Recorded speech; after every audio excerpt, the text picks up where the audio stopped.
Mahmood's efforts to digitize Nigeria's electoral system have garnered praise, signaling a significant advancement towards modernization. Nonetheless, the implementation of these changes has attracted criticism. Despite certain successes, Mahmood's management of the 2023 elections remains contentious, resulting in public dissatisfaction and accusations of overpromising and underdelivering. This discourse underscores the necessity of accountability in leadership, highlighting that a leader's effectiveness and actions significantly shape public perception. A major concern revolves around the alleged manipulation of election processes, which raises serious questions regarding transparency and accountability within the Electoral Commission. Consequently, this has fostered widespread distrust among voters. Moreover, the demand for an independent investigative body to resolve election-related grievances emphasizes the urgent need for reform in Nigeria's electoral system. Maintaining independence from governmental influence is essential for future electoral integrity. The implications of Section 225A on political parties have proven detrimental, resulting in weakened structures that hinder their capacity to effectively represent citizens. This erosion poses a threat to the very foundation of democracy. Although the introduction of technology in elections aimed to eliminate manipulation, it ultimately fell short, leaving the electoral process susceptible to irregularities. Unfortunately, leadership changes within the Electoral Commission have not catalyzed meaningful progress. Numerous opportunities to enhance electoral integrity have been squandered during these leadership periods. The credibility of elections has been undermined by inconsistent practices across different regions. Such disparities in election procedures challenge public trust and call into question the legitimacy of electoral outcomes. While there has been some progress in promoting inclusivity within the electoral process, execution continues to face challenges due to gaps in implementation.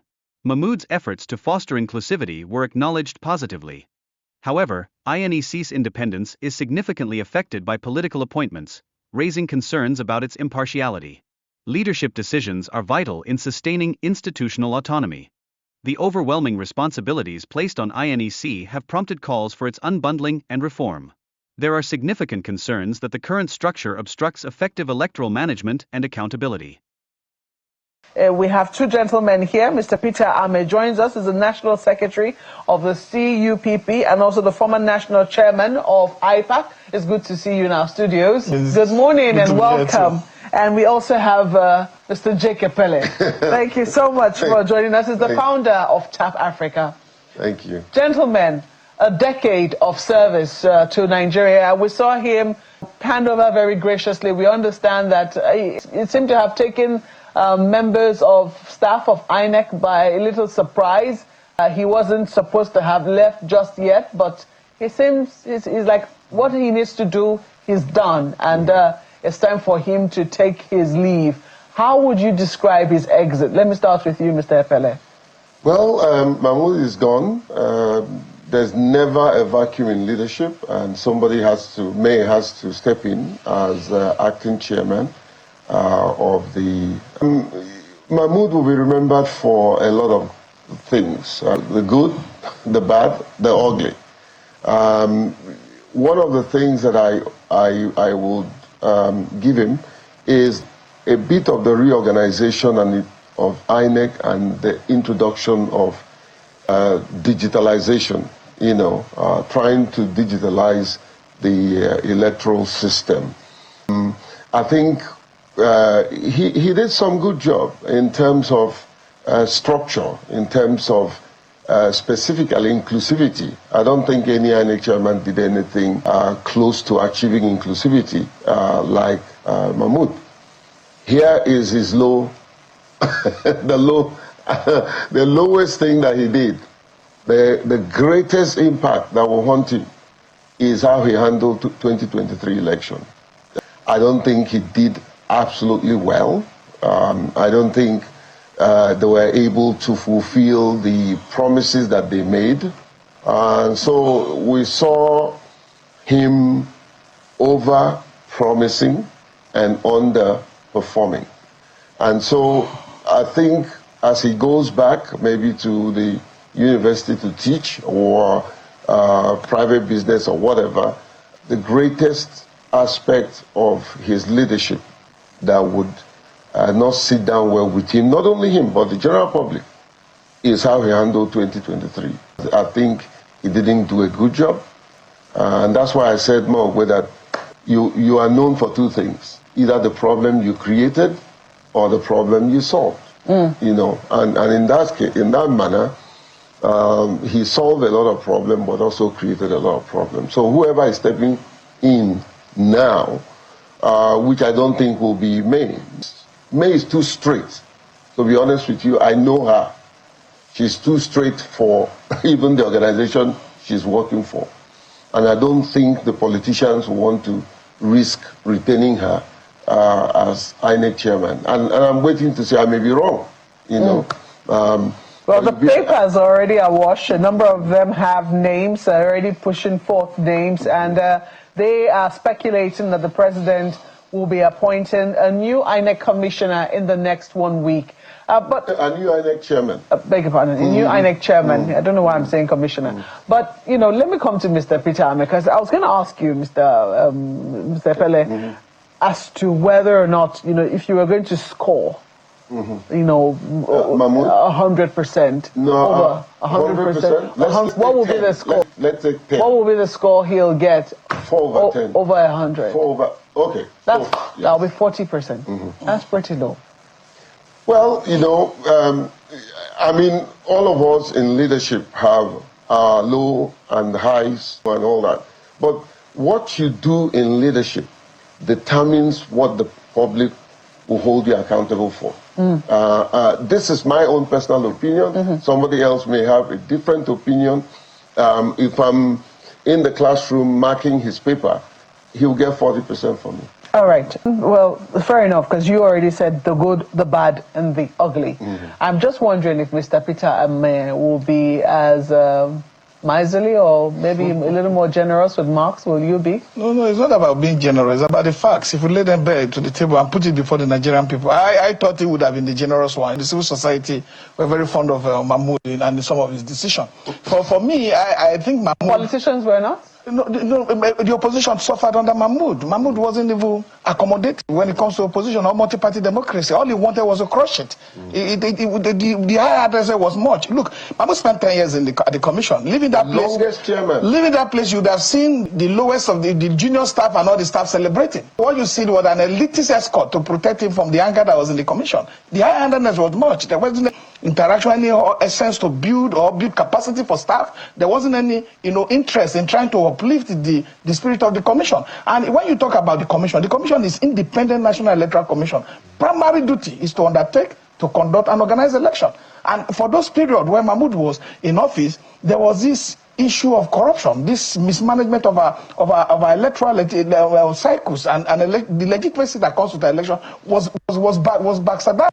It was a disastrous period for us. If you look at the Edo State election, you discover that there were 2 result sheets under Mahmood. And they said, I'm not printing the result in Nigeria. Is that why the problem has now become that the fact that politicians now get insight into what the INEC will do on election day? Mahmood, the conduct of 2023 election is a bitter taste in our mouth, in everybody's mouth. And that would be what he will be remembered for. And how he handled that election, the promises that he made, and how, the end of the day, those promises were not kept. And the worst of it is that when you run an institution that's supposed to be an institution that will be respected when it comes to accountability and transparency, Mahmood was supposed to now say, oh, this had happened. I made promises that elections will be transmitted, from ECA will be done through the IRF portal and all the rest of it, but we failed, maybe because of the glitch that you claim happened. The glitch, we do not know how it was manipulated, whether it was deliberately manipulated, which is what I suspect. You should have set up an independent body, an investigative independent body, to come and look at the issues and look at this and report to Nigerians whether these were not human harm that have decided that our elections should not follow the dictate of our people's aspirations and interests. So for me, Mahmood's tenure damaged the multi-party democracy we have, where he pushed and invested so much energy in Section 225A to undermine. Look, where are the parties speaking? They have weakened the party structure. He has weakened everything that has to do with them. Mahmood turned the essence of our multi-party democratic system that is captured under Section 221 to 2210 into a laughing stock. How did he do that? I know that, yes, INEC also has regulatory oversight over political parties, but how did he do that? You see the problem. When we see Ganifa and Balarabe Musa, when they went to court to try to challenge that Section 40 Section 40 of the Constitution allow for freedom of association and freedom of movement. And freedom of association, whether you want to belong to a trade union, political party, or any association that protect that interest. But the fact that that Section 225A was made a foundation of his policy, that when parties could be, look, what does it say? And Section 225A is about the registration of political parties. And then you look at what it did with look, the appointment of INEC chairman is captured under our constitution, and it has, for me, I don't know, I believe that there's a hand of government in its removal. I believe that because I know the way he left, and with the rumor we're hearing before now, how he left the office. And for me, I think how he left. How do you mean? Because from what we understand, he decided to step down, and the president wished him well, and even gave him a national honor. There was a report. Why are you giving national honor to a man who conducted the election? That is why we're talking about how to make sure that INEC is removed from the appointive authority of the president. Why are you giving national honor when he's leaving on the day? But what did you say? Perception is very clear. It's not what I read. We read it. That the INEC chairman will be forced to leave a month before his election. It was on all the papers. And he didn't come out to say anything. And he went on to make promotion 1 month to his end of his tenure. And we woke up yesterday and he's leaving. And the next thing we saw, there's an acting person. And you know that there's a state council of state meeting already slated to hold either on Thursday, Wednesday, or Thursday. Tomorrow. To hold tomorrow. So that council of state, everybody knows that there may be a new person will be appointed. But the president should have waited to allow that thing that insulates INEC from external interference in Section 158, subsection Section 1, to allow it to finish his tenure. Because I do not even like the idea that a man is leaving. Look, the INEC is supposed to self-regulate. It's self-regulate as an independent institution. I do not like the idea that INEC will be leaving and be writing a letter of leaving office to the president. He should be able to self-regulate by the commission, because the commission is a judicial-making authority where they can sit in the commission and then decide what to do. If they are sat in their regular commission meeting and they are told the members of the commission, they form 12 of them, and say, look, I'm leaving, and this is my deal, they will communicate the position to the public, and the president continues from there. So we need to have a truly independent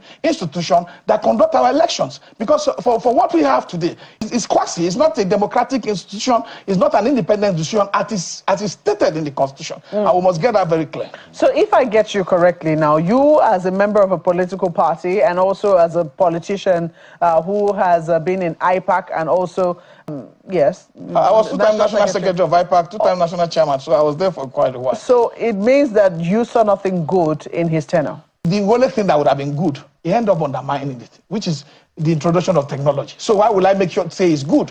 Because it never performed the purpose of which it was set out to perform. Because you set up the technology to be able to arrest that manipulative tendencies of people in power to go to collation center and rewrite our results and manipulate the from ECA to suit the interest of those in authority. What you should have done was, what he wanted to do with the introduction of technology was to allow elections to end at each of the polling units, because accreditation is done in the polling unit.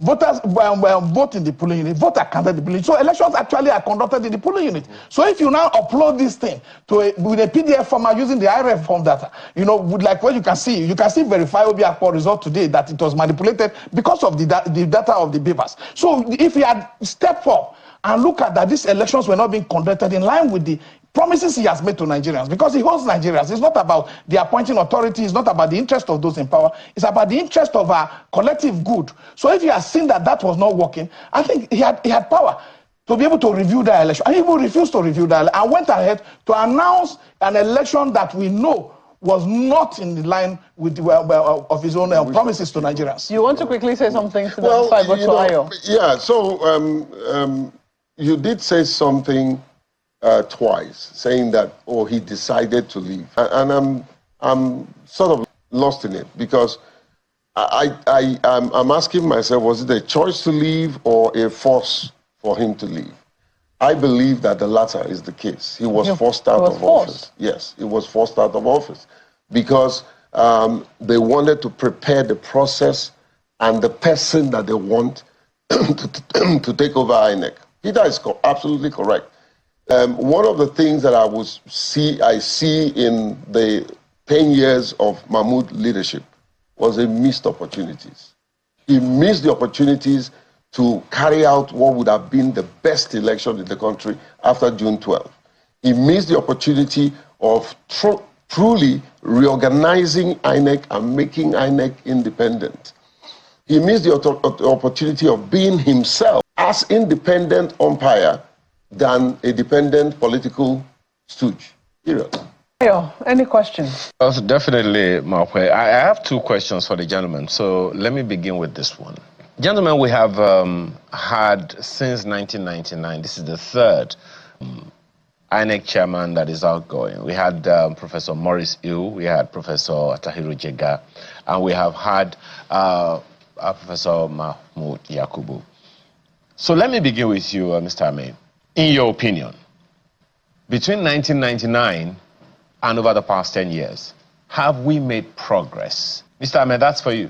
I wouldn't deny the fact that the introduction of the card reader under the Jega made some little of progress. But the problem is that why do I not want to score that we've made progress?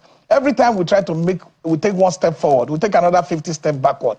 Under the card reader introduction for the 2015 election, the whole northern state were using, instead of the southern state were using card reader, the northern state were using incident form, and that undermined the credibility of the election. We got into Mahmood Yakubu's tenure, where he now brought up the IRF and all the beavers and all the necessary gadgets that would have always give some level of credibility to our election. Because winning election comes with, it's not just about mandate, it's about legitimacy. When that legitimacy is not there, it's like a stolen mango. You always have what this I thing in hear your from hand. you, Mr. So we need Ameh, to have a situation where these things will really represent the true purpose of which they were introduced. Is whether or not. So the question I'm asking is, sincerely, the progress is very dim. I don't think we've made progress. It's the execution of the initiatives, of the innovation you are talking about now, not the innovation itself. So let me come to you, Mr. Epelle. Do you think we have made progress since 1999 and over the past 10 years of Professor Yakubu? There's some element of progress, and I'm going to sound a bit personal because it concerns me. I think one noticeable progress that we have made was the true introduction of inclusivity. Yes, the execution has some problem, but there is a deliberate effort, and that is one tick off that I will give Mahmood.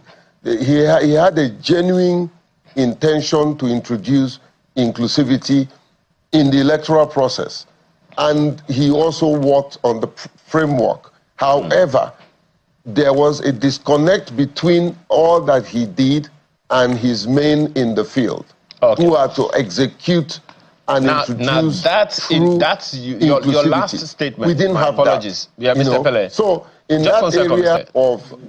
Mr. Epelle, just 1 second. The last statement that you made, the men on the field, leads me to the next question, my second question, which is, and both of you gentlemen and the entire electoral community have spoken about the fact that INEC does not have total control over the entire gamut of our electoral community. The INEC doesn't control security. INEC doesn't have any power at all over any political party other than to proscribe them or whatever it is. And even in some cases, there are political parties that undermine the process that INEC is involved in. So do you think, in your judgment, gentlemen, of what Professor Yakubu or any INEC chairman will be able to achieve, that will factor in the political considerations, or rather the other difficult circumstances under which any INEC chairman must operate, particularly the indices or parameters that he does not have control over? That's, you go first, Mr. Epelle. Look, this is the space that I've been around for. Maybe I'm not as old as Peter, my friend, but however, the independence of an institution depends on the person that is leading that institution. Yes, there may be variables, but he had the electoral act or laws on his side. There were also opportunities for INEC to create her own regulation in line with the laws. So you cannot tell me that he will claim that he wasn't so independent. Although the greatest problem is tracing his source and the source of any INEC chairman. And that's the president going to appoint them. That president will always appoint based on his political interest. That's what makes it look like it's not as independent as should be. However, The onus is on the person who takes over that mantle of leadership. You can decide to be independent. You can decide not to be independent.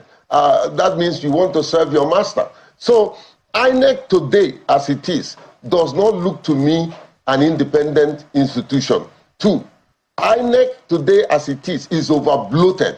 There's too much that they are doing. There's too much that they have going for them, and they need to dismantle some aspects of INEC. There's too much political interest, where you have politicians appointing national commissioners and insisting that what are you talking about? Card-carrying party loyalists are appointed as INEC national commissioners. What do you expect? Some people are saying maybe that's not a bad thing at all, that maybe we should actually have card-carrying members within INEC and that they should be a part of the commission. There is no way that person will play a fair umpire. It's not possible. No, but every political party should be represented.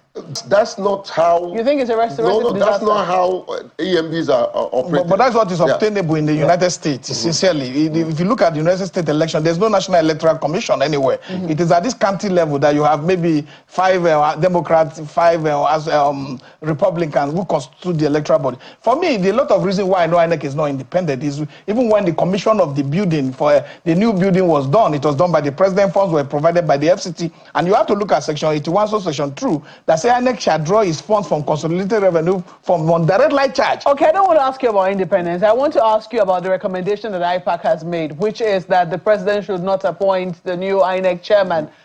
It doesn't appear that that is going to happen this time around. Or is it possible that it can happen this time around? I don't think the current president will want to do it. I don't see him doing it. A lot of the presidents have missed that opportunity, and they are regretting. And I also do. He will join the group of those who regret after office. So the clear fact remains that we have Justice Iwe Electoral Reform Panel of 2008 that gave guidelines for how INEC should operate and why INEC should be unbundled. The INEC is overburdened with so much responsibility. He talked about INEC not having power over political party. Well, Mahmood Yakubu have left political parties more fractured. There are more political parties in crisis under his leadership than anytime in the history.